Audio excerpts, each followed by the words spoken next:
आपकी एसी का टेम्परेचर सिर्फ 1 डिग्री बढ़ाने से 6% बिजली बच सकती है। जी हाँ। और भारत सरकार ने इसे मैंडेटरी भी कर दिया है। बेसिकली छोटे छोटे कदम एक बहुत बड़ा बदलाव ला सकते हैं। एब्सोल्युटली। आज हम भारत की एनर्जी फ्यूचर की गहराइयों में उतरने वाले हैं। कैसे हम कोयले से सोलर और हाइड्रोजन तक का सफर तय कर रहे हैं। It's going to be super interesting. So दोस्तों, फटाफट चैनल को सब्सक्राइब कर लो, लाइक का बटन दबा दो और नोटिफिकेशन बेल को ऑन कर लो so that you don't miss anything. तो चलिए आज का लर्निंग मैप देखते हैं। बिल्कुल। आज की हमारी चर्चा में हम सबसे पहले एनर्जी के कन्वेंशनल और नॉन कन्वेंशनल सोर्सेज को समझेंगे। फिर हम सोलर एनर्जी और भारत के जो एम्बिशियस प्लान्स हैं उन पर फोकस करेंगे। उसके बाद हम विंड एनर्जी की दुनिया में जाएंगे। नेक्स्ट हम एक्सप्लोर करेंगे बायोफ्यूल्स के डिफरेंट जनरेशंस को। फिर हम फ्यूचर फ्यूल यानी हाइड्रोजन इकोनॉमी की बात करेंगे। उसके बाद रिन्यूएबल एनर्जी के सामने जो चैलेंजेस आते हैं उन पर डिस्कशन होगा। देन हम देखेंगे कि इसे बूस्ट करने के लिए क्या मेजर्स लिए जा रहे हैं। और फाइनली हम एनर्जी कंजर्वेशन यानी ऊर्जा संरक्षण के तरीकों पर बात करेंगे। So let's start this amazing journey. Topic 1, conventional and non conventional sources of energy. Broad micro theme, energy sources, renewables and conservation. तो सबसे पहले आइए इन दोनों टर्म्स को आसान भाषा में डिफाइन करते हैं। बिल्कुल। बेसिकली कन्वेंशनल सोर्सेज वो हैं जो हम सदियों से यूज कर रहे हैं, जैसे कोयला और लकड़ी। Right, traditional fuels. एग्जैक्टली। और non conventional sources modern alternative energy forms हैं, जैसे सोलर या विंड पावर। समझे? एकदम सिंपल। इसका एक रियल लाइफ एग्जांपल सोचते हैं। जैसे मेरी किचन का जो एलपीजी सिलेंडर है वो एक कन्वेंशनल सोर्स हुआ। करेक्ट। और अगर आपकी छत पर सोलर वाटर हीटर लगा है तो वो एक नॉन कन्वेंशनल सोर्स है। कूल ना, एक ही घर में दोनों। तो अब डिस्कशन शुरू करते हैं। एनर्जी सोर्सेज को इन दो कैटेगरीज में डिवाइड करना जरूरी क्यों है? आई थिंक इसका सिंपल आंसर है to understand our journey towards a cleaner future. हमें पता होना चाहिए हम कहां से आ रहे हैं और कहां जा रहे हैं। Perfectly put. बैकग्राउंड यही है कि क्लाइमेट चेंज और पोल्यूशन की वजह से कन्वेंशनल सोर्सेज से नॉन कन्वेंशनल सोर्सेज की तरफ शिफ्ट करना आज की सबसे बड़ी जरूरत बन गया है। तो चलिए कोर लॉजिक में चलते हैं। Let's break down conventional sources first. Okay. Conventional sources में भी दो टाइप्स हैं। एक है नॉन रिन्यूएबल, इसमें आते हैं कोयला, तेल, नेचुरल गैस। ये जमीन के नीचे से मिलते हैं और ऑफ कोर्स लिमिटेड है। और दूसरा टाइप? दूसरा है रिन्यूएबल, जैसे जलाओ लकड़ी, गोबर, वेजिटेबल वेस्ट। ये भी ट्रेडिशनल है पर इन्हें रिन्यू किया जा सकता है। Got it. अब आते हैं नॉन कन्वेंशनल सोर्सेज पर। इसकी लिस्ट तो काफी लंबी है। हाँ, इसमें आते हैं solar, hydro, wind, nuclear, hydrogen, geothermal, biogas, tidal and biofuel. बहुत सारे ऑप्शंस हैं। तो चलिए इन मेजर सोर्सेज का एक कंपैरेटिव ओवरव्यू लेते हैं। सबके प्रोज एंड कॉन्स देखते हैं। Let's start with nuclear energy. इसका फायदा ये है कि कोई एयर पोल्यूशन नहीं होता। पर इसका नुकसान? हाई कॉस्ट और आई बिलीव वेस्ट डिस्पोजल की एक बहुत बड़ी समस्या है। करेक्ट। फिर है हाइड्रो पावर। फायदा, सस्ता है और क्लीन है। नुकसान, ये इकोसिस्टम्स को डिस्टर्ब करता है। बड़े डैम से डिस्प्लेसमेंट होता है। Solar energy? फायदा तो क्लियर है, एनवायरमेंट फ्रेंडली। नुकसान ये कि रात में अवेलेबल नहीं और स्टोरेज एक चैलेंज है। राइट। विंड एनर्जी, फायदा कोई पोल्यूशन नहीं। Right. नुकसान, इंटरमिटेंट है, मतलब हवा हमेशा नहीं चलती। Tidal energy? फायदा, फ्री एंड क्लीन है समुद्र की टाइड से।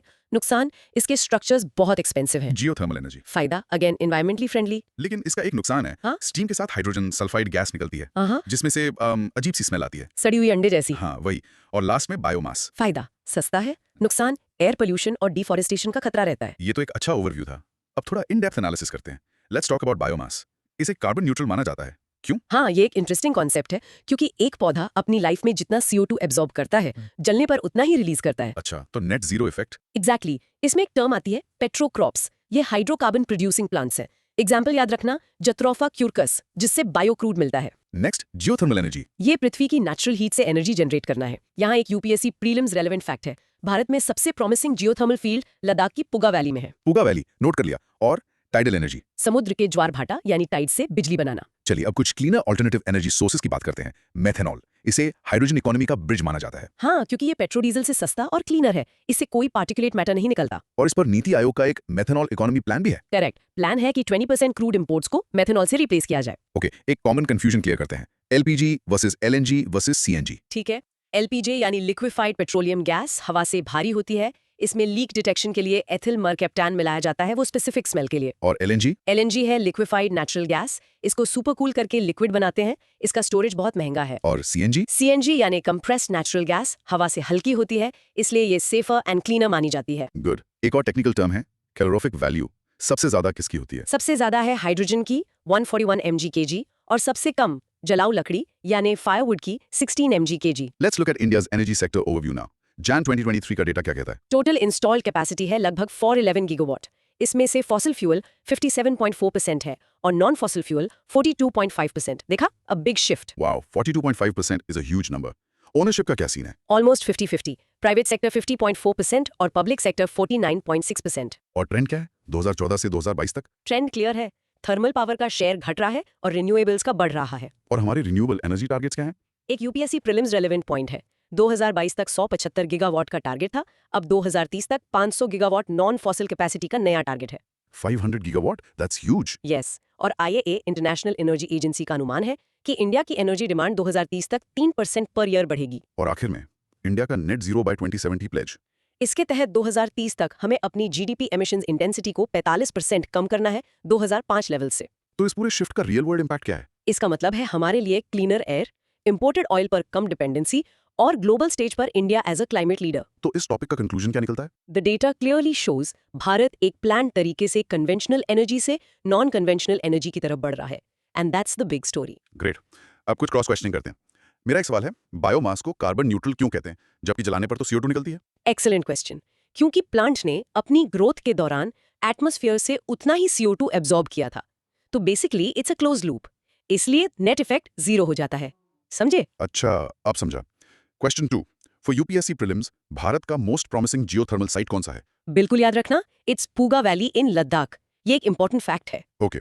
थर्ड क्वेश्चन, सीएनजी हवा से हल्की है और एलपीजी भारी। सेफ्टी के लिए ये डिटेल इतनी इंपॉर्टेंट क्यों है?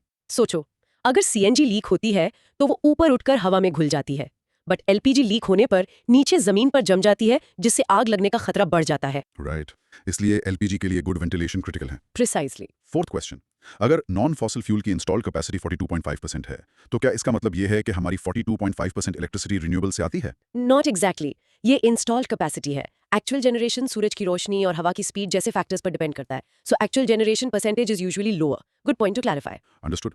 Last question for this section, methanol economy को हाइड्रोजन इकोनॉमी का ब्रिज क्यों कहा जाता है? क्योंकि मेथनॉल को यूज करने के लिए एग्जिस्टिंग इंफ्रास्ट्रक्चर में मिनिमल चेंजेस की जरूरत है, अनलाइक हाइड्रोजन। सो ये हमें ग्रेजुअली हाइड्रोजन बेस्ड सिस्टम की तरफ ट्रांजिशन करने में हेल्प करता है।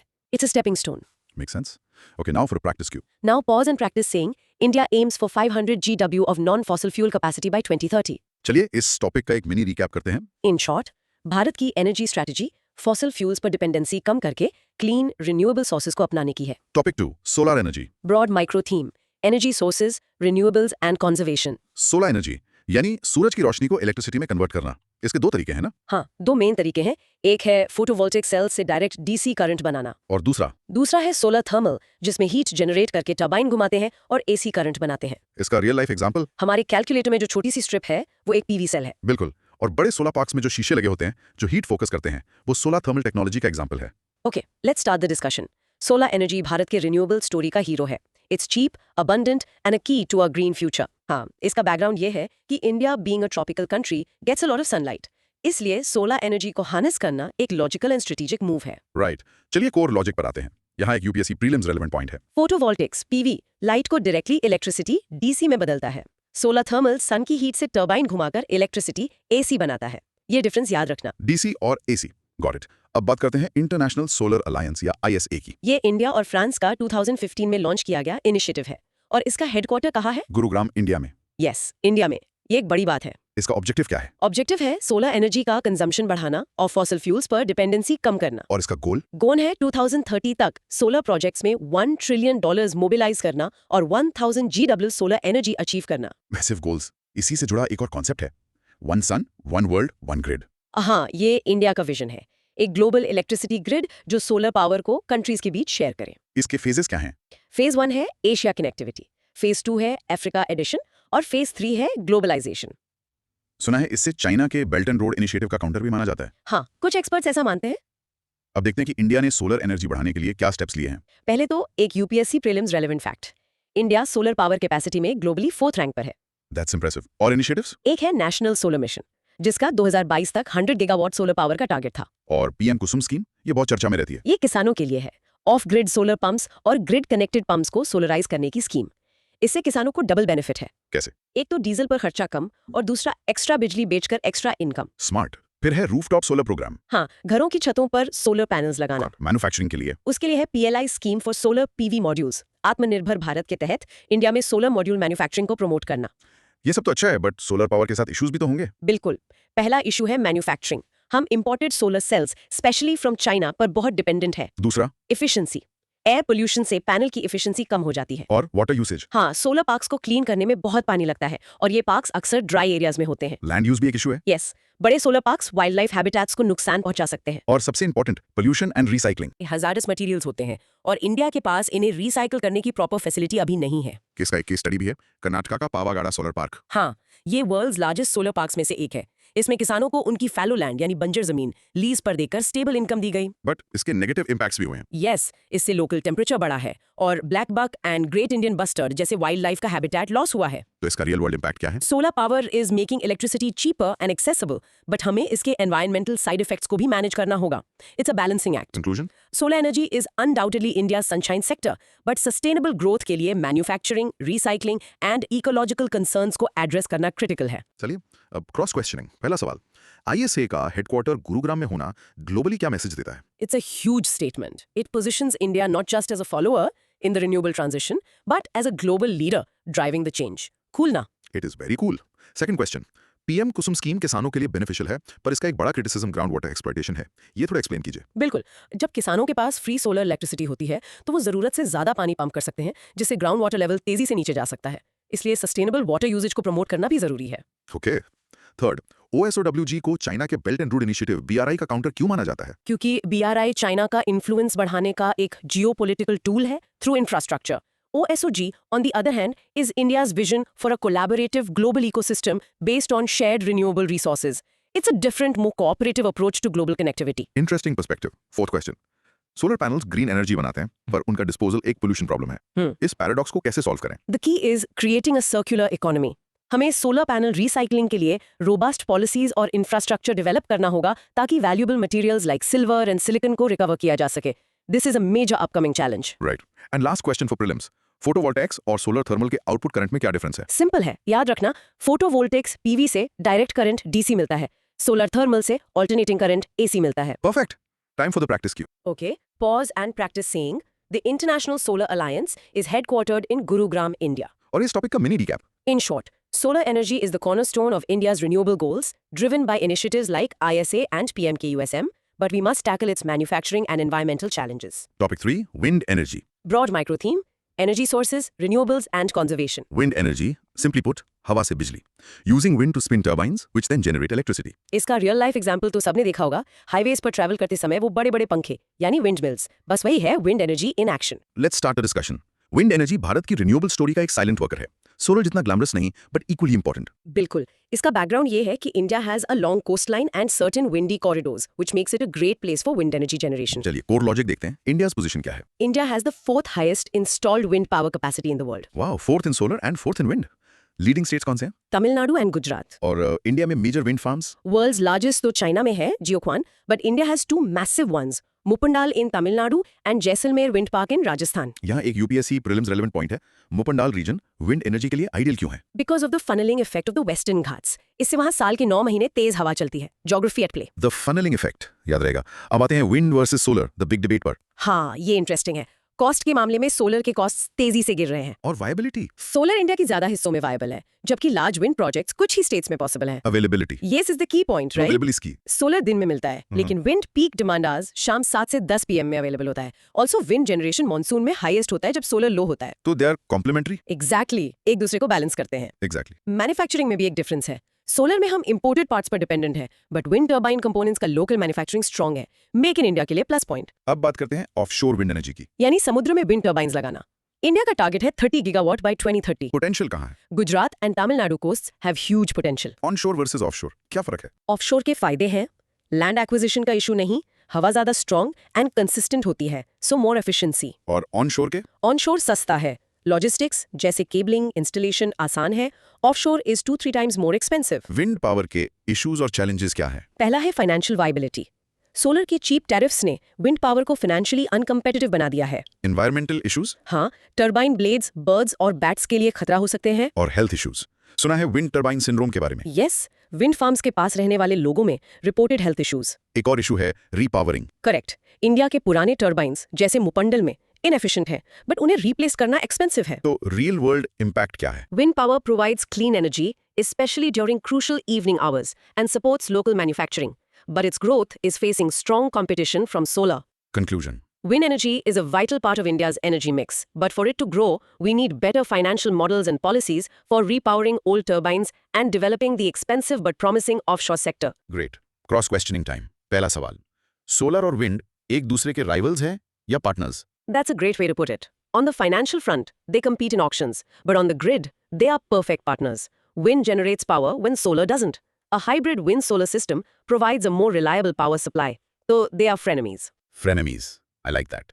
सेकंड क्वेश्चन, ऑफशोर विंड इतना महंगा क्यों है? सोचो, समुद्र के अंदर मैसिव फाउंडेशन बनाना, ऐसी टर्बाइन्स डिजाइन करना जो सॉल्ट वाटर कोरोजन सह सके, और सबसी केबल्स बिछाना. All this technology and logistics make it extremely expensive compared to installing a turbine on land. Make sense. Third, for UPSC prelims, Muppandal wind farm का unique geographical advantage क्या है? The funneling effect of the Western Ghats. ये term याद रखना. Mountains हवा को एक narrow passage से गाइड करते हैं जिससे उसकी स्पीड बढ़ जाती है. Okay. Fourth question, wind turbine syndrome, क्या ये साइंटिफिकली प्रूवन है? The scientific community is divided. Some studies suggest a link to low-frequency noise and shadow flicker, while others find no conclusive evidence. But it's a social and political issue that project developers have to manage. Understood. Last question. Repowering of old turbines का concept क्या है? Basically, पुरानी कम capacity वाली turbines को हटाकर उसी जगह पर नई, more efficient, high capacity turbines लगाना.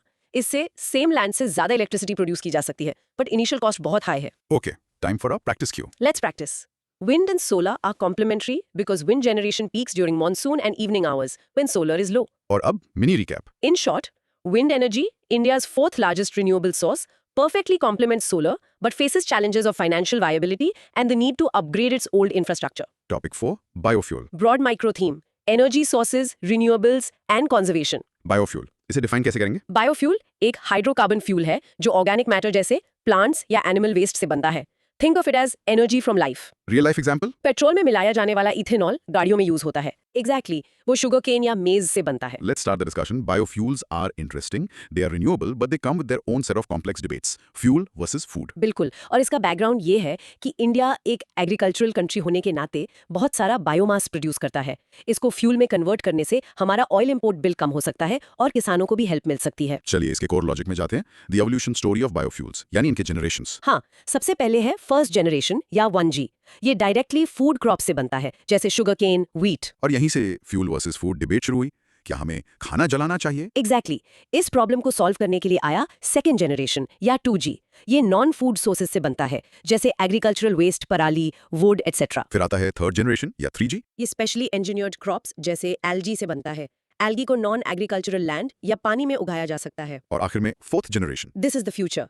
इसका एम है कार्बन नेगेटिव होना, यानी प्रोडक्शन के हर स्टेज पर CO2 कैप्चर एंड स्टोर करना. इसके एडवांटेजेस एंड डिसएडवांटेजेस क्या हैं? रोज है लोअर कार्बन इमिशंस, रिन्यूएबल होना और फॉसिल फ्यूल डिपेंडेंस कम करना. और cons? High production cost, industrial pollution और इससे डिफॉरेस्टेशन भी हो सकता है. अब बात करते हैं नेशनल पॉलिसी ऑन बायोफ्यूल्स 2018 की. इसका टारगेट क्या है? टारगेट है 2030 तक पेट्रोल में 20% एथेनॉल ब्लेंडिंग और डीजल में 5% बायोडीजल ब्लेंडिंग. इसका की फीचर क्या है? रॉ मटेरियल्स का स्कोप बढ़ा दिया गया. अब damaged food grains, rotten potatoes, surplus grain से भी एथेनॉल बन सकता है. एक UPSC prelims relevant point. Permitted raw materials में क्या क्या है? इसमें इंक्लूड होते हैं cassava, damaged wheat grains, rotten potatoes and sugar beet. अब आते हैं ethanol blended petrol EBP programme पर. यहाँ एक बिग न्यूज है. गवर्नमेंट ने 20% एथेनॉल ब्लेंडिंग E20 का टारगेट 2030 से घटाकर 2025 कर दिया है. We are fast tracking it. Wow, that's very ambitious. आप कुछ इंपॉर्टेंट बायोफ्यूल्स को देखते हैं. बायोएथेनॉल, स्टार्च या शुगर क्रॉप से बनता है. बायोडीजल, वेजिटेबल ऑयल से बनता है. इंडिया में जेट्रोफा इज अ की प्लांट फॉर दिस. सुना है यूज्ड कुकिंग ऑयल से भी बायोडीजल बन रहा है. हाँ, स्कीम का नाम है रांधन से ईंधन. यूज्ड कुकिंग ऑयल को कलेक्ट करके बायोडीजल बनाना. इसका हेल्थ बेनिफिट भी है क्योंकि रिपीटेडली यूज्ड ऑयल हार्मफुल होता है. Great initiative. बायोगैस का क्या? वो एनारोबिक डीकंपोजिशन से बनता है. इससे जुड़ी एक स्कीम है सेटाट स्कीम. ये क्या है? ये एंटरप्रेन्योर्स को कंप्रेस्ड बायोगैस प्लांट सेटअप करने के लिए एनकरेज करती है. ये स्टबल बर्निंग यानी पराली जलाने की प्रॉब्लम को सॉल्व करने में भी हेल्प करती है. तो इसका रियल वर्ल्ड इंपैक्ट है कि ये फार्मर इनकम बूस्ट कर सकता है, वेस्ट मैनेज कर सकता है और पोल्यूशन भी कम कर सकता है. बिल्कुल. It's a win win if done right. Conclusion. Biofuels offer a complex but promising pathway. The key is to move from 1G to 2G and 3G fuels to avoid the food versus fuel conflict and ensure true sustainability. चलिए cross questioning. पहला, E20 blending target को 2030 से 2025 करना, इसका practical implication क्या है? It's a very aggressive timeline. इसका मतलब है कि ऑटो कंपनीज को जल्दी से E20 कंप्लायंट इंजन्स बनाने होंगे और ऑयल कंपनीज को ब्लेंडिंग इंफ्रास्ट्रक्चर स्केल अप करना होगा. It shows the governments urgency. Okay. Second, fuel versus food debate को थोड़ा डिटेल में समझाइए. जब हम फूड क्रॉप्स जैसे मेज या व्हीट को फ्यूल बनाने के लिए डाइवर्ट करते हैं तो फूड सप्लाई कम हो सकती है, जिससे फूड प्राइसेस बढ़ सकते हैं. इसका सबसे ज्यादा असर गरीब लोगों पर पड़ता है। That's the core of the debate. Makes sense. Third question, fourth gen biofuels carbon negative कैसे हो सकते हैं? सोचो, प्लांट CO2 एब्जॉर्ब करता है, हम उसे फ्यूल बनाते हैं और जलाते हैं, CO2 रिलीज होता है। लेकिन इस प्रोसेस में हम एक्स्ट्रा CO2 कैप्चर करके जमीन के नीचे जैसे ओल्ड ऑयल फील्ड्स में परमानेंटली स्टोर कर देते हैं। तो ओवरऑल हम एटमॉस्फेयर से CO2 कम कर रहे हैं। That's carbon negative. That's fascinating. Fourth, साटा स्कीम स्टबल बर्निंग की प्रॉब्लम से कैसे जुड़ी है? फार्मर्स जो पराली स्टबल जलाते हैं वो अब उसे CBG प्लांट एंटरप्रेन्योर्स को बेच सकते हैं। इससे उन्हें एक्स्ट्रा इनकम मिलती है और पराली जलाने से होने वाला पोल्यूशन भी रुकता है। It turns a waste into wealth. Brilliant. Last question for UPSC prelims. National Policy on Biofuels 2018 के अनुसार क्या सरप्लस फूड ग्रेन से एथेनॉल बनाया जा सकता है? Yes, but with approval from the National Biofuel Coordination Committee. ये एक important detail है. Okay. Time for the practice cue. Pause and practice. The SATT scheme promotes the production of compressed biogas, CBG, from waste. And the mini recap. In short, biofuels, especially advanced 2G and 3G, are a key part of India's strategy to reduce oil imports and manage agricultural waste, with an ambitious E20 blending target for 2025. Topic 5. Hydrogen economy. Broad micro theme: energy sources, renewables, and conservation. The hydrogen economy. इसका मतलब क्या है? ये एक future vision है जहां हम hydrogen को as a clean fuel use करेंगे to power our cars, industries and homes. इसका real life example. Imagine a car जो एग्जॉस्ट से धुआं नहीं बल्कि सिर्फ पानी यानी वाटर वेपर निकाले. That is a hydrogen fuel cell car. Exactly. Let's start the discussion. Hydrogen universe का सबसे abundant एलिमेंट है and it could be the ultimate clean fuel. बिल्कुल, इसका बैकग्राउंड ये है कि हेवी इंडस्ट्रीज जैसे स्टील और सीमेंट और लॉन्ग हॉल ट्रांसपोर्ट को डीकार्बोनाइज करना बहुत मुश्किल है। हाइड्रोजन इन हार्ड टू अबेट सेक्टर्स के लिए एक पोटेंशियल सोल्यूशन ऑफर करता है। Okay, let's dive into the core logic. यहाँ एक क्रिटिकल कॉन्सेप्ट है. Hydrogen as an energy carrier. This is critical. Hydrogen free state में नहीं मिलता, उसे पानी या नेचुरल गैस से बनाना पड़ता है। इसलिए यह एक एनर्जी सोर्स नहीं बल्कि एक एनर्जी कैरियर है। It's like a battery. इसके चैलेंजेस क्या हैं? ट्रांसपोर्ट और स्टोरेज मुश्किल और महंगा है। हाइड्रोजन हाईली कंबस्टेबल है, सो सेफ्टी इज अ कंसर्न। सुना है हाइड्रोजन के अलग अलग कलर्स होते हैं. हाँ, ये कलर कोड है। सबसे अच्छा है ग्रीन हाइड्रोजन। ये renewable energy, solar, wind use करके पानी की इलेक्ट्रोलिसिस से बनता है, जीरो एमिशंस। फिर आता है ब्लू हाइड्रोजन. ये नेचुरल गैस से बनता है, बट इसमें निकली CO2 को कैप्चर कर लिया जाता है, CCS, लो एमिशंस। Grey hydrogen. ये भी नेचुरल गैस से बनता है, बट इसमें CO2 रिलीज हो जाती है, सो इट्स पोल्यूटिंग। और सबसे बुरा? ब्राउन हाइड्रोजन, कोल से बनता है, वेरी पोल्यूटिंग। तो इंडिया में हाइड्रोजन इकोनॉमी का क्या सीन है? हमारे पास है national hydrogen energy mission NHHM। ये इंडिया का रोड मैप है to use hydrogen as a fuel. और HCNG? HCNG यानी हाइड्रोजन एनरिच्ड CNG। इसमें CNG में 4 to 9% हाइड्रोजन ब्लेंड करते हैं। इससे पोल्यूशन कम होता है। Delhi was the first city to use HCNG buses. So the future is green hydrogen. Yes, the future is green क्योंकि ट्रूली जीरो एमिशन है। प्रोडक्शन कॉस्ट अभी हाई है, but it's expected to fall. Hydrogen fuel cell कैसे काम करता है? ये एक इलेक्ट्रोकेमिकल डिवाइस है जो हाइड्रोजन और ऑक्सीजन की केमिकल एनर्जी को डायरेक्टली इलेक्ट्रिसिटी में कन्वर्ट करती है। और इसका बाय प्रोडक्ट? सिर्फ पानी और heat, no pollution. Vehicle efficiency की बात करें तो बैटरी इलेक्ट्रिक व्हीकल्स और हाइड्रोजन फ्यूल सेल व्हीकल्स में क्या कंपैरिजन है? ये की पॉइंट ऑफ डिबेट है। वेल टू व्हील एफिशिएंसी देखें तो battery electric vehicles 73%, hydrogen fuel cell vehicles 22% से कहीं ज्यादा एफिशिएंट है। फिर भी HFCVs पर फोकस क्यों है? We'll come to that. First, let's talk about the National Green Hydrogen Mission. ये Jan 2023 में अप्रूव हुआ। इसका आउटले है 19,744 करोड़। गोल है इंडिया को ग्रीन हाइड्रोजन का ग्लोबल हब बनाना। इसके 20-30 के टारगेट्स क्या हैं? और 6 लाख से ज्यादा jobs. These are huge numbers. इसका रियल वर्ल्ड इंपैक्ट क्या हो सकता है? A successful hydrogen economy can make India energy independent, create a massive new industry, and drastically cut our carbon emissions. Conclusion. Hydrogen is a long-term bet. It's technologically challenging and expensive right now, but its potential to provide clean energy for heavy sectors makes it a critical part of our net zero journey. Great. Cross questioning time. पहला सवाल वही है, अगर battery electric vehicles इतने efficient हैं तो हम hydrogen fuel cell vehicles HFCVs पे रिसर्च क्यों कर रहे हैं? Great question. HFCVs have two key advantages over BEVs. One, refueling time is very fast, just like petrol cars. Two, they have a longer range, which is crucial for heavy trucks and buses. So, दोनों technologies का अपना-अपना role हो सकता है। आई सी. Second question, hydrogen को energy career क्यों कहते हैं? क्योंकि आप उसे जमीन से ड्रिल करके नहीं निकाल सकते जैसे ऑयल या गैस। आपको एनर्जी यूज करके जैसे सोलर इलेक्ट्रिसिटी यूज प्रोड्यूस करना पड़ता है।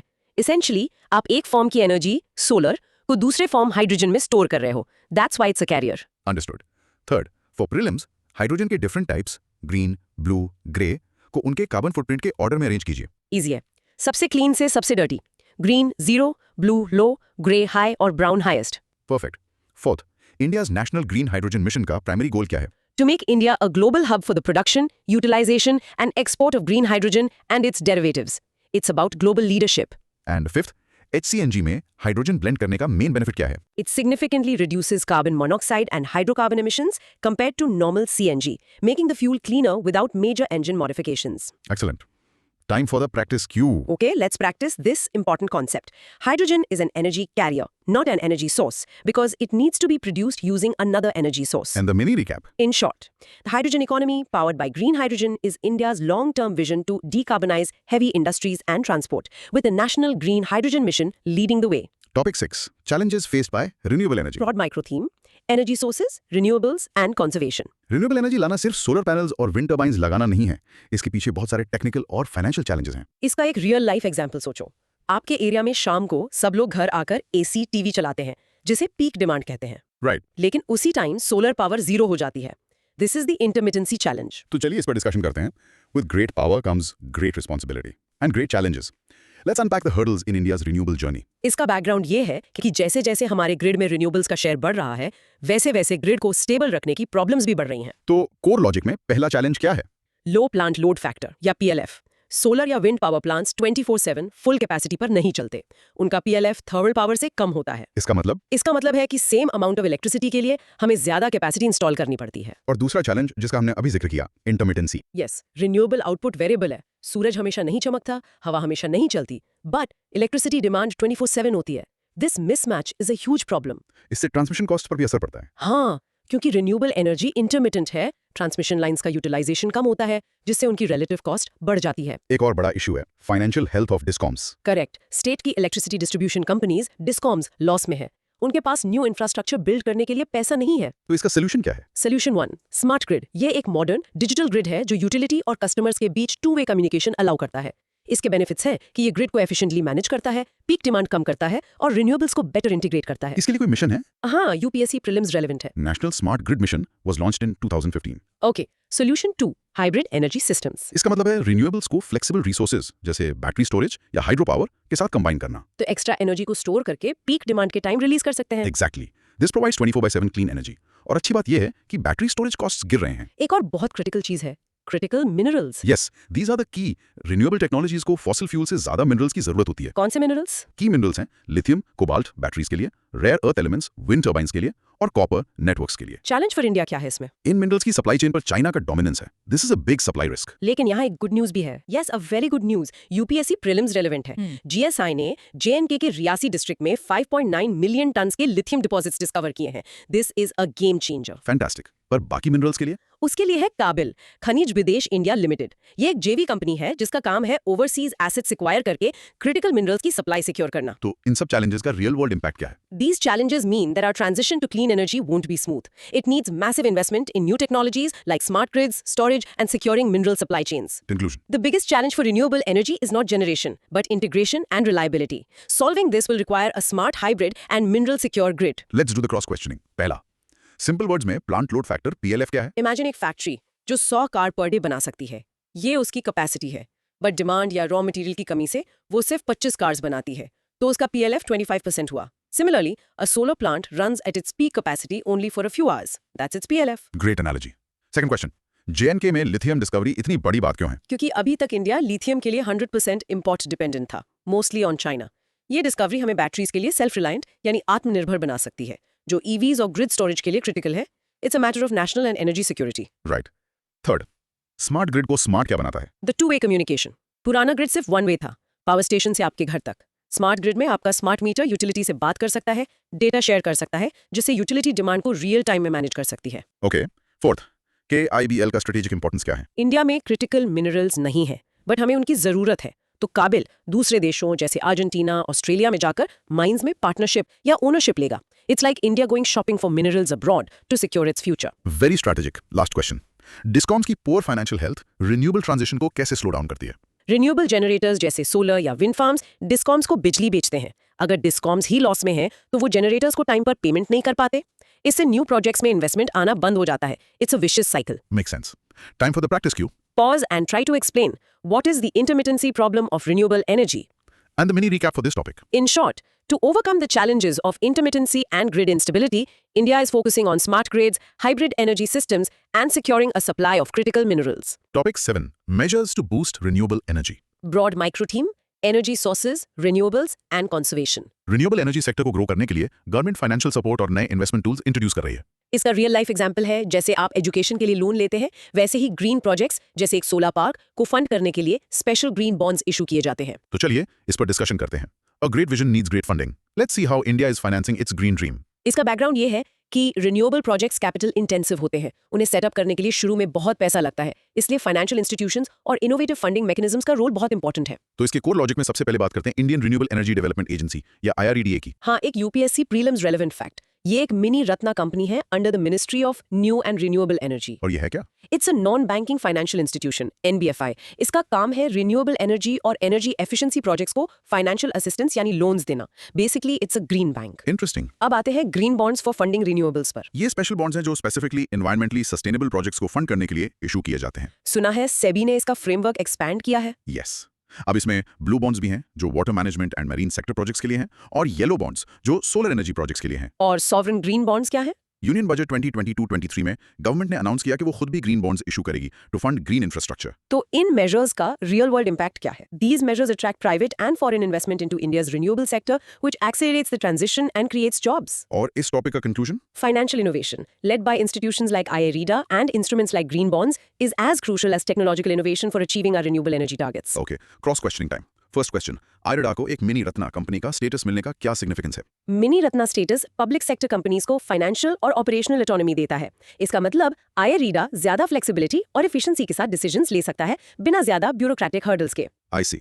सेकंड, एक इन्वेस्टर नॉर्मल बॉन्ड के बजाय ग्रीन बॉन्ड क्यों खरीदेगा? An ethical and a smart financial choice. Okay. Third, sovereign green bonds क्या होते हैं? सॉवरेन वर्ड का क्या मतलब है? सॉवरेन का मतलब है कि ये बॉन्ड देश की गवर्नमेंट इशू कर रही है, इसलिए ये आमतौर पर सबसे सेफ इन्वेस्टमेंट माने जाते हैं क्योंकि इन पर गवर्नमेंट की गारंटी होती है। Got it. Fourth question for prelims, IREDA किस मिनिस्ट्री के अंडर आता है? Ministry of new and renewable energy, ये याद रखना आसान है। Right. And fifth, blue bonds और येलो बॉन्ड्स का कॉन्सेप्ट क्यों इंट्रोड्यूस किया गया? तो अट्रैक्ट टारगेटेड इन्वेस्टमेंट। जो इन्वेस्टर स्पेसिफिकली सोलर में इन्वेस्ट करना चाहता है वो येलो बॉन्ड खरीदेगा, और जो वाटर कंजर्वेशन प्रोजेक्ट्स में वो blue bond. It makes investment more specific and transparent. Very smart. Now for the practice Q. Practice saying IREDA is an NBFI that provides financial assistance for renewable energy projects. And the mini recap. In short, India is boosting its renewable sector through specialized financing from institutions like IREDA and innovative tools like green, blue, and yellow bonds. Topic 8, energy conservation measures. Broad micro theme. Energy sources, renewables and conservation.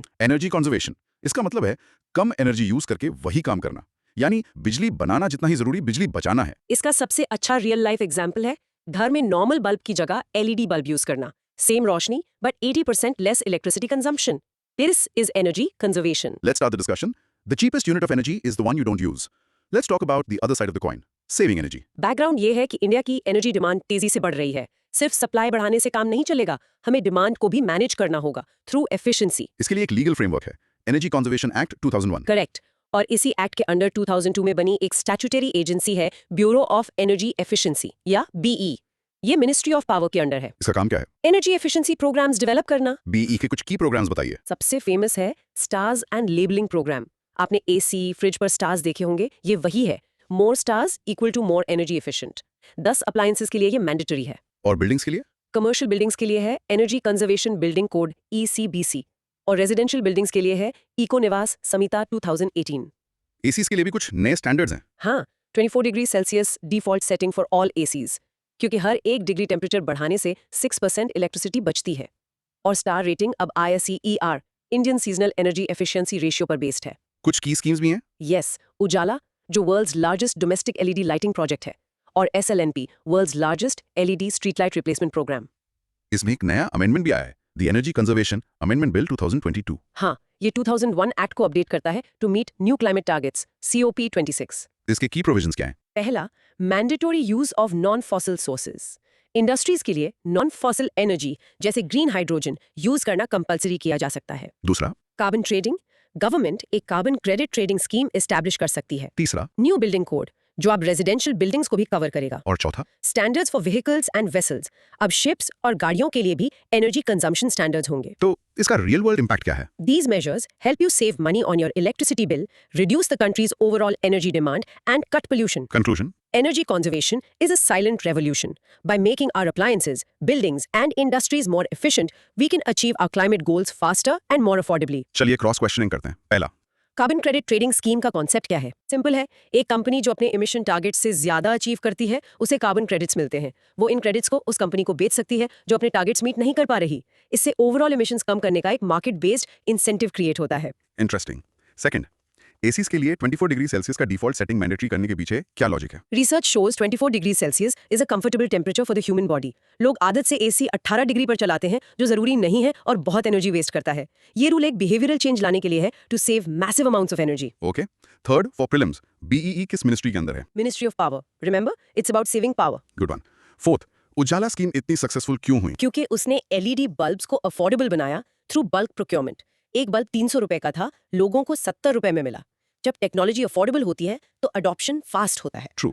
Last question, 2022 amendment bill का सबसे game changing provision कौन सा है? The mandatory use of non fossil sources for industries. ये सीधा demand side पर green energy जैसे green hydrogen की मार्केट क्रिएट करेगा जो आगे उसकी प्रोडक्शन और सप्लाई को बूस्ट देगा। It's a very powerful policy tool. Make sense. Time for the practice Q. Pause and practice saying, the Bureau of Energy Efficiency, BEE, runs the star labeling program for appliances. And the mini recap. In short, through the Energy Conservation Act and a powerful agency like BEE, India is focusing on demand-side management by making appliances, buildings, and transport more energy efficient. Wow, what an incredible journey.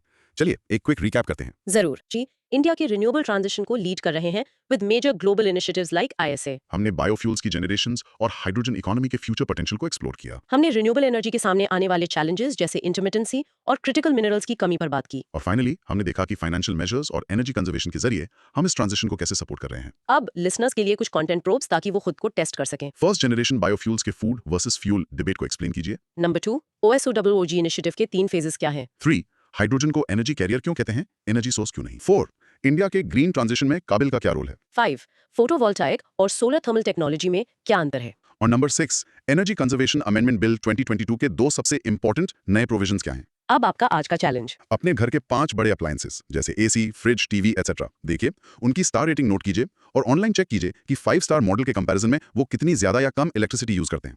थोड़ा research करो, it will be an eye opener. तो दोस्तों, ये था हमारा आज का in depth session. अगर आपको ये एनालिसिस पसंद आया तो हमारे साथ जुड़े रहिए। सब्सक्राइब करना मत भूलना। कमेंट सेक्शन में बताओ कि आपको सबसे सरप्राइजिंग फैक्ट क्या लगा और इसे अपने दोस्तों के साथ जरूर शेयर करो जो इंडिया के फ्यूचर को समझना चाहते हैं। See you in the next one. Topic name, water conservation and management in India, a comprehensive brief. Broad micro theme, understanding India's water crisis and solutions. Imagine करो, साल है 2050, आप सुबह उठे, टैप खोला और पानी नहीं आया। एक दिन, 2 दिन, फिर पूरा हफ्ता। ये कोई साइफाई मूवी का सीन नहीं है दोस्त। WFF की एक रिपोर्ट के मुताबिक इंडिया की 30 सिटीज जिनमें जयपुर, दिल्ली और कोलकाता भी शामिल हैं, 2050 तक सिवियर वाटर स्कैसिटी फेस करेंगी। शॉकिंग है ना? बिल्कुल। ऐसे ही इंपॉर्टेंट टॉपिक्स को आसान भाषा में समझने के लिए सोचो मत, जल्दी से सब्सक्राइब बटन, लाइक और नोटिफिकेशन बेल को ऑन कर दो। चलो अब शुरू करते हैं। ओके, सो आज हम इस इंपॉर्टेंट इशू की हर लेयर को अनकवर करेंगे। ठीक है, लर्निंग मैप क्या है आज का? बिल्कुल। सबसे पहले हम वाटर कंजर्वेशन के बेसिक्स और WFF रिपोर्ट को समझेंगे। We'll also clear the confusion between water scarcity, water stress और water risk. उसके बाद हम इंडिया की एक्चुअल वाटर सिचुएशन का डेटा ड्रिवन एनालिसिस करेंगे, खासकर हमारे ग्राउंड वाटर रिसोर्सेज का। फिर हम गवर्नमेंट के सारे इंपॉर्टेंट मेजर्स और स्कीम्स जैसे जल जीवन मिशन और अटल भुजल योजना को डिटेल में डिकोड करेंगे। फिर आएगा सॉल्यूशंस वाला सेगमेंट जिसमें हम रेकमेंडेड कंजर्वेशन मेजर्स जैसे स्पंज सिटी कॉन्सेप्ट को एक्सप्लोर करेंगे।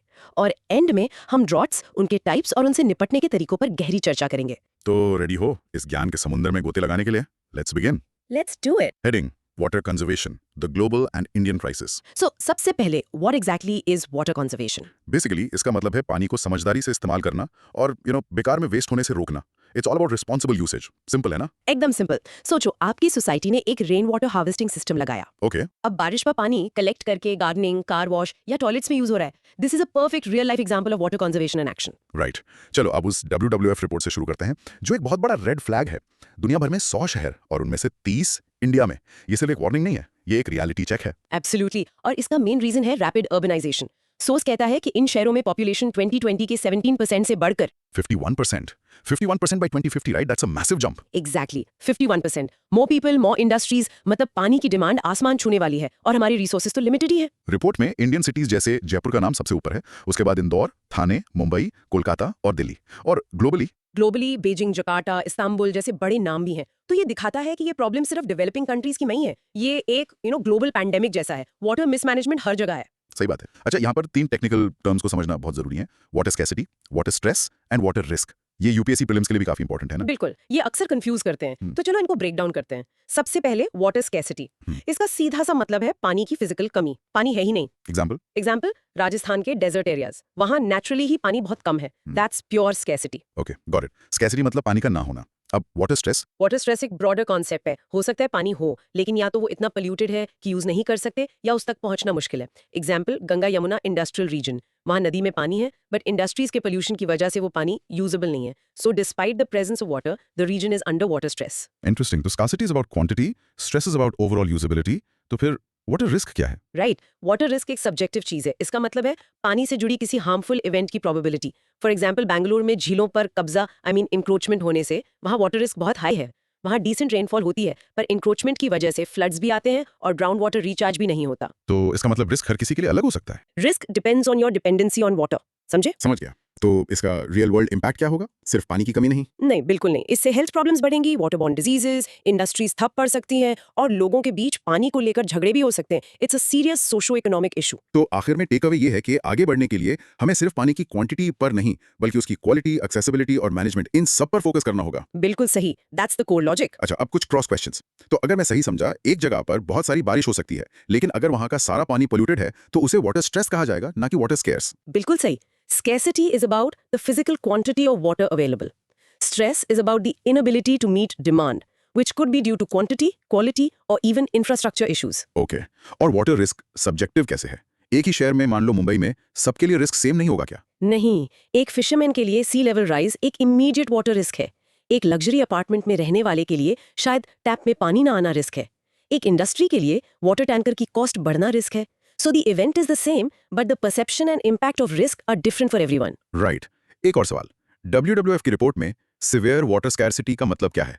शहर बिल्कुल सूख जाएंगे? बिल्कुल सूखना नहीं, बट ऐसी सिचुएशन जहां डिमांड सप्लाई से बहुत ज्यादा हो, मतलब पानी की रैशनिंग, रेगुलर शॉर्टेजेस और एक कांस्टेंट क्राइसिस वाली स्थिति। सोचो हफ्तों में 2 दिन ही पानी आ रहा है, वो भी सिर्फ 2 घंटे के लिए। That's severe scarcity. Got it. तो इन 3 terms, scarcity, stress and risk, में से पॉलिसी मेकर्स के लिए सबसे इंपॉर्टेंट कौन सा है? ये बहुत अच्छा सवाल है।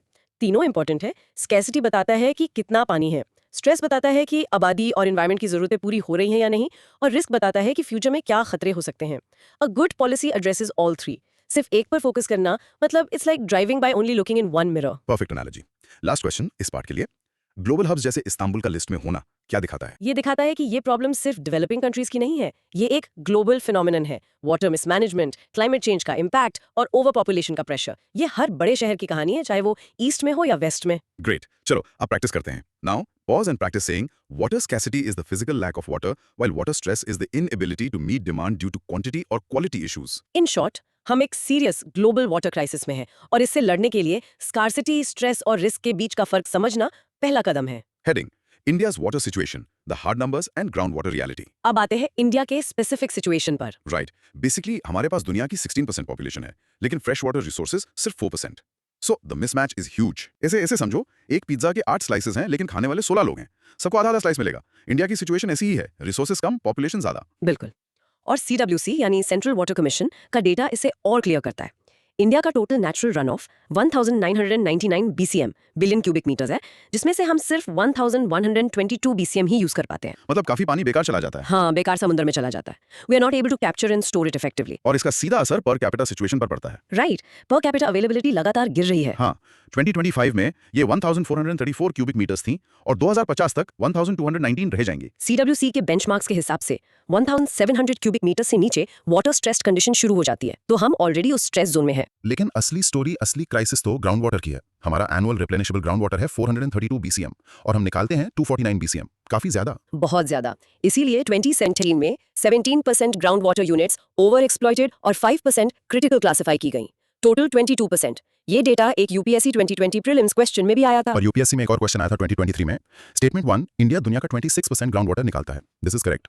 स्टेटमेंट 2, ये मेनली ड्रिंकिंग वाटर के लिए है। This is incorrect. राइट। सच ये है कि 89% ऑफ दिस वाटर इरिगेशन यानी खेती के लिए यूज होता है। 89%, that is an unbelievable number. It is. और इस ओवर एक्सप्लॉइटेशन के कॉजेस क्या हैं? अनसस्टेनेबल पंपिंग, ग्रीन रेवोल्यूशन के दौरान पंजाब हरियाणा जैसे एरियाज में वाटर इंटेंसिव राइस कल्टीवेशन, और सेंट्रल इंडिया में हार्ड रॉक टेरेन जहां पानी आसानी से स्टोर नहीं हो पाता। इसका रियल वर्ल्ड इम्पैक्ट क्या है? सिर्फ पानी की कमी? नहीं, इसके इफेक्ट्स बहुत दूर तक जाते हैं। क्रॉपिंग इंटेंसिटी कम हो सकती है, फ्लैश ड्रॉट्स बढ़ सकते हैं। और एक interesting fact, ground water level 1 metre गिरने से पंपिंग में ज्यादा एनर्जी लगती है, जिससे इंडिया का कार्बन एमिशन 1% बढ़ जाता है। कूल ना? I mean not cool but an important connection. Exactly तो साफ है ग्राउंड वाटर इंडिया की लाइफलाइन है, specially for agriculture and rural water supply.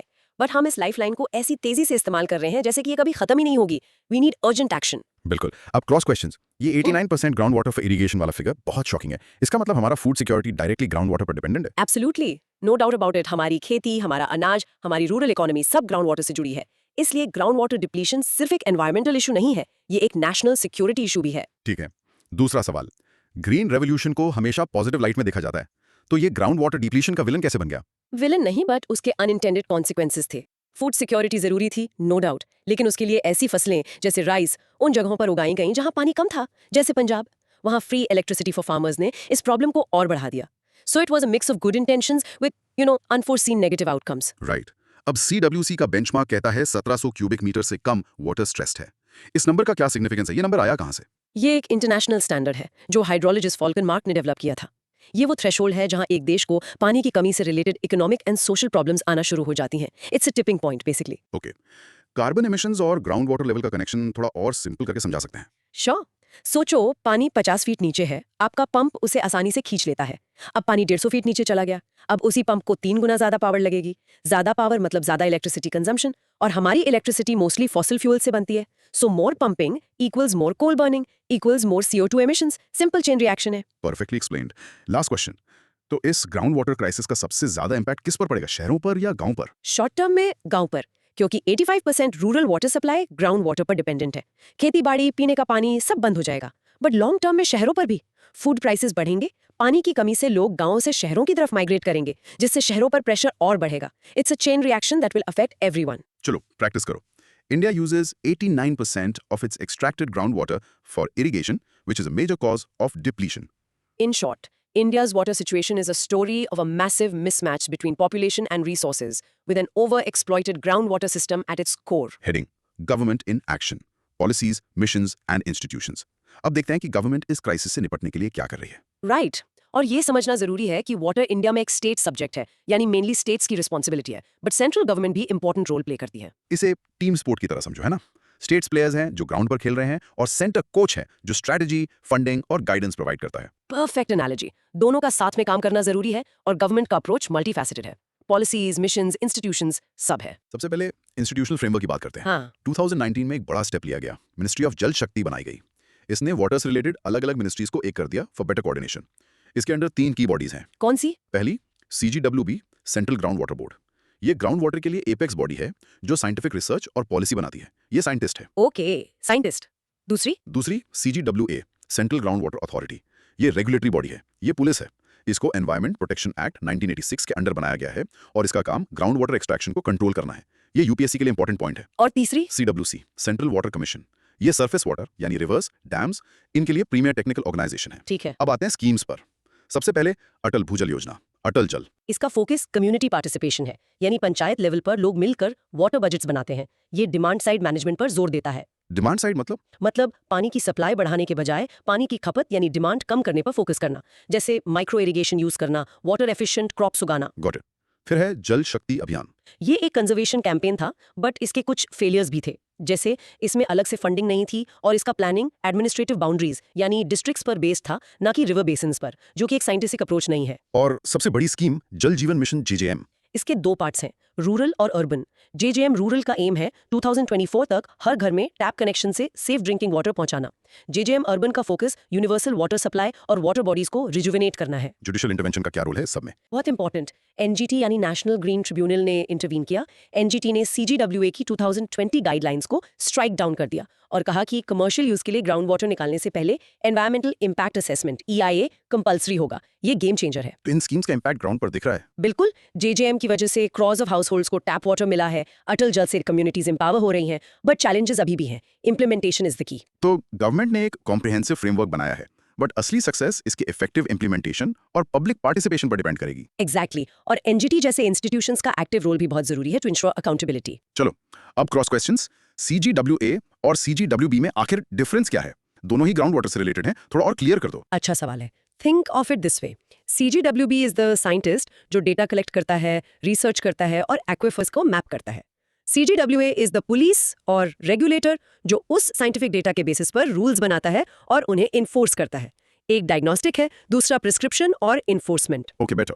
दूसरा सवाल, जल शक्ति अभियान के फेलियर से हम क्या सीख सकते हैं? सबसे बड़ी सीख है कि वाटर मैनेजमेंट साइंटिफिक होना चाहिए। नदियां और एक्विफर्स एडमिनिस्ट्रेटिव डिस्ट्रिक्ट्स को नहीं मानते।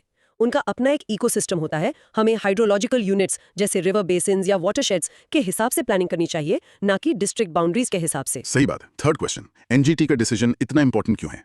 EIA तो पहले भी होता था। हाँ, लेकिन पहले ग्राउंड वाटर एक्सट्रैक्शन को EIA के अंडर नहीं माना जाता था। इसे एक माइनर एक्टिविटी समझा जाता था।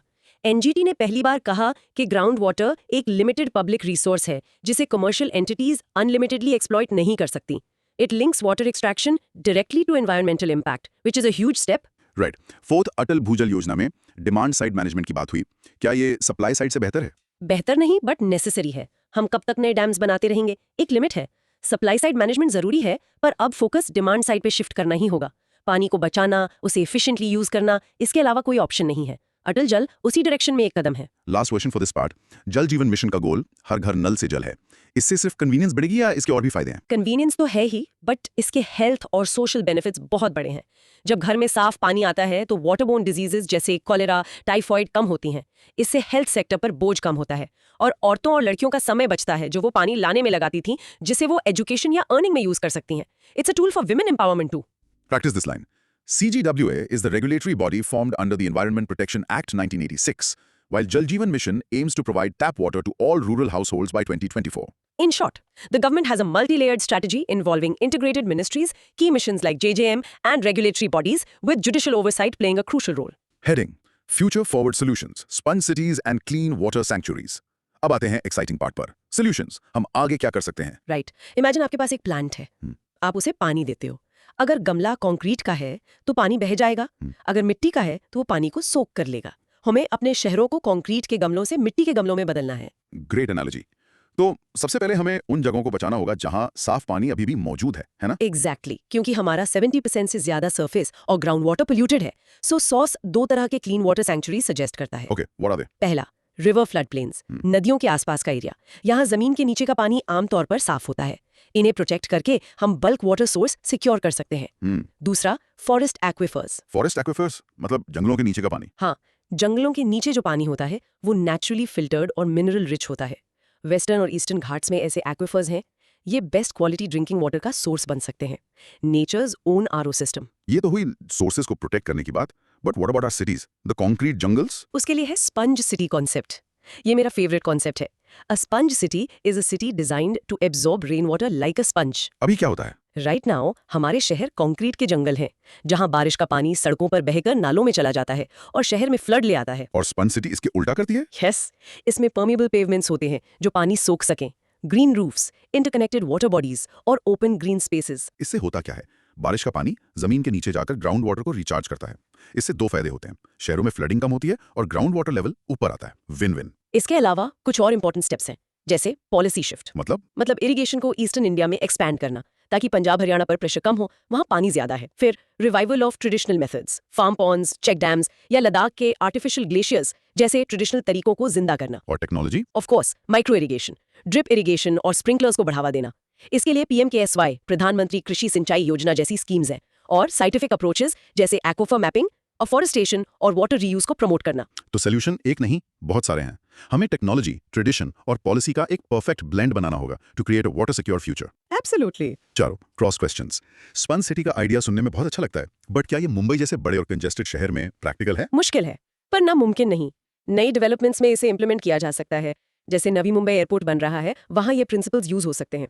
एग्जिस्टिंग एरियाज में छोटे स्टेप्स लिए जा सकते हैं, जैसे पार्क्स को रेन गार्डन्स में बदलना या बिल्डिंग्स में ग्रीन रूफ्स को मैंडेटरी करना। It's about a gradual transformation. Okay, ये फॉरेस्ट एक्वाफायर्स का पानी इतना साफ क्यों होता है? What's the science? क्योंकि ये कई लेयर्स ऑफ सॉइल, ह्यूमस, सड़ी हुई पत्तियां, सैंड, ग्रेवल और रॉक से फिल्टर होकर नीचे जाता है। हर लेयर इंप्यूरिटीज को ट्रैप कर लेती है। It's a natural slow purification process जो किसी भी मैन मेड आरओ सिस्टम से बेहतर है। Interesting. Third question, traditional methods जैसे check dams modern engineering solutions जैसे बड़े डैम से बेहतर कैसे हो सकते हैं? बेहतर नहीं बट कॉम्प्लीमेंट्री हो सकते हैं। बड़े डैम्स के अपने फायदे और नुकसान हैं। चेक डैम्स जैसे छोटे डिसेंट्रलाइज्ड स्ट्रक्चर्स लोकल लेवल पर पानी रोकने और ग्राउंड वाटर रिचार्ज करने में बहुत इफेक्टिव होते हैं। इनका एनवायरमेंटल इम्पैक्ट भी कम होता है और ये कम्युनिटी मैनेज्ड हो सकते हैं। So we need both. Right हमने माइक्रो इरिगेशन की बात की, किसान इसे आसानी से क्यों नहीं अपनाते? क्या प्रॉब्लम है? इसके दो मेन कारण हैं। एक, इनिशियल कॉस्ट ज्यादा होती है, ड्रिप सिस्टम इंस्टॉल करना महंगा पड़ता है। दो, इसके लिए टेक्निकल नो हाउ और रेगुलर मेंटेनेंस की जरूरत होती है। गवर्नमेंट सब्सिडीज देती है बट अवेयरनेस और ट्रेनिंग प्रोग्राम्स को और स्ट्रॉन्ग करने की जरूरत है। Make sense. Last question for this section, aquifer mapping क्या है और ये इतना जरूरी क्यों है? एक्विफर मैपिंग बेसिकली जमीन के नीचे के पानी के सोर्सेज का 3D मैप बनाना है। ये सीटी स्कैन जैसा है। इससे पता चलता है कि पानी कहाँ है, कितना है और उसकी क्वालिटी कैसी है। इसके बिना ग्राउंड वाटर मैनेजमेंट अंधे में तीर चलाने जैसा है। You don't know what you are managing. Mapping gives you the scientific basis for policy making. Great. Let's practice. A sponge city uses permeable surfaces and green spaces to absorb rainwater, which reduces flooding and recharges groundwater. In short, the path to water security lies in innovative urban design like sponge cities, protecting pristine sources and reviving traditional wisdom. Heading: Droughts. Understanding the silent disaster. Finally, आते हैं droughts यानी सूखे पर। IMD के मुताबिक ये एक ऐसी नेचुरल कंडीशन है जब लंबे समय तक प्रेसिपिटेशन, बारिश, बर्फ नॉर्मल से कम हो। सोचो आपका फोन, आप उसे रोज चार्ज करते हो, बारिश, अगर आप चार्जर भूल जाओ तो पहले दिन आराम से चलेगा, दूसरे दिन बैटरी लो होगी, तीसरे दिन बंद हो जाएगा। एग्जैक्टली। ड्रॉट भी ऐसा ही है, ये धीरे धीरे इंटेंसिफाई होता है। It's a creeping disaster. एक स्पेशल टाइप का ड्रॉट होता है, फ्लैश ड्रॉट। इसके बारे में बताओ। फ्लैश ड्रॉट नॉर्मल ड्रॉट से ज्यादा तेजी से डेवलप होता है, कुछ हफ्तों या महीनों में। अचानक हाई टेम्परेचर और स्ट्रॉन्ग विंड्स जमीन की सारी नमी सोख लेते हैं। 1979 में इंडिया ने एक सिवियर फ्लैश ड्रॉट देखा था जिसने 40% देश को अफेक्ट किया था। ये ज्यादा खतरनाक क्यों होते हैं? क्योंकि वो तैयारी का मौका नहीं देते। किसान और गवर्नमेंट्स अचानक से एक क्राइसिस सिचुएशन में आ जाते हैं। नॉर्मल ड्रॉट्स धीरे धीरे आते हैं, so there is time to prepare. Droughts के टाइप्स क्या है? इसके 3 मेन टाइप्स या स्टेजेस होते हैं। पहला, मेटेओरोलॉजिकल ड्रॉट, जब बारिश कम हो, ये सबसे पहला स्टेज है। Okay, then? फिर आता है हाइड्रोलॉजिकल ड्रॉट, जब नदियों, झीलों और ग्राउंड वाटर का लेवल गिरने लगे। इसमें टाइम लगता है। और आखिर में? एग्रीकल्चरल ड्रॉट, जब मिट्टी में इतनी नमी ना हो कि फसलें उग सकें। ये आम आदमी, खासकर किसान पर सबसे सीधा इम्पैक्ट डालता है। इंडिया में ड्रॉट मैनेजमेंट कैसे होता है? इंडिया में ड्रॉट की कोई सिंगल लीगली एक्सेप्टेड डेफिनेशन नहीं है। स्टेट गवर्नमेंट्स फाइनल अथॉरिटी हैं जो ड्रॉट डिक्लेयर करती हैं। लेकिन सुप्रीम कोर्ट ने इसमें इंटरवीन किया था ना? बिल्कुल। 2016 में एक landmark supreme court ruling I, Swaraj Abhiyan versus union of India case. Court ने कहा कि ड्रॉट डिजास्टर मैनेजमेंट एक्ट 2005 के अंडर एक डिजास्टर है। इसका क्या मतलब हुआ? इससे क्या बदला? इसका मतलब अब एनडीएमए भी ड्रॉट मिटिगेशन के लिए रिस्पॉन्सिबल है। ये एक बड़ा शिफ्ट है from just relief work to long term risk management and planning. और इंटरनेशनल लेवल पर? इंटरनेशनल लेवल पर भी एफर्ट्स है, जैसे WMO का integrated drought management programme IDMP। ये 3 पिलर्स पर बेस्ड है: मॉनिटरिंग, वल्नरेबिलिटी असेसमेंट और मिटिगेशन एंड रिस्पॉन्स। तो आगे क्या करना चाहिए? हमें बेटर अर्ली वार्निंग सिस्टम्स चाहिए। हाँ, और प्रिवेंटिव मेथड्स पर फोकस करना होगा। पानी का judicious use, micro irrigation, afforestation और मिटिगेशन मेजर्स भी तैयार रखने होंगे। Contingency crop planning, drought resistant फसलें, रिलीफ एम्प्लॉयमेंट लाइक MGNREGA और crop insurance like Pradhan Mantri Fasal बीमा योजना। So the key is to shift our approach from crisis management to risk management. Exactly. सूखा पड़ने से पहले तैयारी करना। क्रॉस क्वेश्चंस, फ्लैश ड्रॉट्स इतने खतरनाक क्यों होते हैं? थोड़ा और डिटेल में। देखो, खेती एक साइकिल पर चलती है। किसान मॉनसून के टाइम पर बीज डालता है। नॉर्मल ड्रॉट में उसको धीरे धीरे सिग्नल मिलता है कि ये साल पानी कम हो सकता है। फ्लैश ड्रॉट में बीज डालने के बाद अचानक पानी गायब हो जाता है। उसकी पूरी इन्वेस्टमेंट, मेहनत सब बर्बाद हो जाती है and he has no time to react. Got it. Drought declare करने का पावर स्टेट्स के पास क्यों है? सेंटर के पास क्यों नहीं? नेशनल डेफिनेशन क्यों नहीं है? क्योंकि एग्रीकल्चर और वाटर स्टेट सब्जेक्ट्स हैं। हर स्टेट की ज्योग्राफी, क्लाइमेट और क्रॉप्स अलग अलग हैं। गुजरात में बारिश की कमी का मतलब अलग है और केरला में अलग। इसीलिए स्टेट्स को बेहतर पता होता है कि उनके यहाँ सूखे की स्थिति है या नहीं। A one size fits all definition काम नहीं करेगी। राइट। सुप्रीम कोर्ट का ड्राउट को डिजास्टर कहना इतना गेम चेंजिंग क्यों था? पहले ड्राउट को सिर्फ एक एग्रीकल्चरल प्रॉब्लम माना जाता था और कृषि मंत्रालय डील करता था। डिजास्टर डिक्लेयर होने से अब इसे नेशनल डिजास्टर रिस्पांस फंड यानी NDRF से फंडिंग मिल सकती है और NDMA की एक्सपर्टीज भी मिलती है, जिससे एक मोर स्ट्रक्चर्ड और साइंटिफिक रिस्पांस प्लान बनता है। It brings more resources and more expertise to the table. ठीक है। कंटिजेंसी क्रॉप प्लानिंग क्या होता है? कोई एग्जांपल? इसका मतलब है कि अगर मॉनसून फेल हो जाए तो किसानों के पास एक प्लान बी होना चाहिए। फॉर एग्जाम्पल, अगर किसान ने धान के लिए खेत तैयार किया और बारिश नहीं हुई तो सरकार उसको मिलेट्स, बाजरा, रागी के बीज प्रोवाइड कर सकती है, क्योंकि मिलेट्स कम पानी में और कम समय में उग जाते हैं। This is plan B. Perfect. Last question, IDMP के 3 पिलर्स मॉनिटरिंग, असेसमेंट, मिटिगेशन में से इंडिया को सबसे ज्यादा काम किस पर करने की जरूरत है? तीनों पर, but I think the biggest gap is in vulnerability and impact assessment. हमें आगे बढ़कर ये माप करना होगा कि कौन से एरियाज और कौन सी कम्युनिटीज जैसे छोटे किसान या लैंडलेस लेबरर्स ड्रॉट के लिए सबसे ज्यादा वल्नरेबल हैं, ताकि हम अपने रिसोर्सेज उन पर असली में टारगेट कर सकें। Practicing, the Supreme Court declared drought a disaster under the Disaster Management Act 2005, shifting the focus from crisis management to risk management. In short, drought is a slow and silent disaster, and managing it requires a proactive approach based on early warnings, vulnerability assessment, and robust mitigation plans. Wow, what an incredible session. हमने India के water crisis की A to Z her angle से समझा। Yes, we started with the problem and ended with the solutions. The theme was understanding India's water crisis and solutions. चलो, एक quick recap करते हैं। First, हमने WWF की shocking report देखी और स्कैरसिटी, स्ट्रेस और रिस्क के इंपॉर्टेंट डिफरेंस को समझा। Second, we looked at the hard data, India की resource imbalance और हमारी critical groundwater situation, जिसका 89% खेती में जाता है। थर्ड, हमने गवर्नमेंट के मल्टी प्रोंग्ड अटैक को डीकोड किया, जल जीवन मिशन से लेकर अटल भुजाल योजना तक, और एनजीटी के रोल को भी समझा। Fourth, हमने फ्यूचर के solutions explore किए, जैसे क्लीन वाटर सैंक्चुरीज और super cool sponge city concept. And finally, हमने ड्रॉट्स, उनके टाइप्स और उनसे लड़ने की मॉडर्न स्ट्रेटजीज को कवर किया, जिसमें सुप्रीम कोर्ट का रोल क्रूशल था। अब आपके लिए कुछ quick questions to test your memory. 1. अपने शब्दों में बताओ, वाटर स्ट्रेस और वाटर रिस्क में क्या मेन डिफरेंस है? 2. इंडिया दुनिया का कितना % ग्राउंड वाटर एक्सट्रैक्ट करता है और उसका सबसे बड़ा यूज क्या है? 3. जल जीवन मिशन रूरल का प्राइमरी ऑब्जेक्टिव क्या है? 4. अगर आपको अपने सिटी मेयर को स्पंज सिटी कॉन्सेप्ट समझाना हो तो कैसे समझाओगे? 5. CGWA को किस एक्ट के अंडर बनाया गया था? एंड 6. ड्रॉट को डिजास्टर डिक्लेयर करने का सबसे बड़ा फायदा क्या है? और अब आपके लिए एक छोटा सा फन चैलेंज। अपने घर या सोसाइटी में पानी बचाने का एक क्रिएटिव तरीका सोचो, जैसे आरओ का वेस्ट वाटर यूज करना या किचन का पानी प्लांट्स में डालना। अपना आइडिया नीचे कमेंट्स में शेयर करो। Let's create a community of water warriors. और अगर ये गहरी चर्चा आपको पसंद आई और आपने कुछ नया सीखा तो हमारे चैनल को सब्सक्राइब करना बिल्कुल मत भूलना। इस वीडियो को अपने दोस्तों के साथ शेयर करो, क्योंकि पानी हम सबकी कॉमन रिस्पॉन्सिबिलिटी है। आप नेक्स्ट किस टॉपिक पर ऐसी ही डिटेल डिस्कशन चाहते हैं, हमें कमेंट्स में जरूर बताना। मिलते हैं next time. Keep learning and stay curious.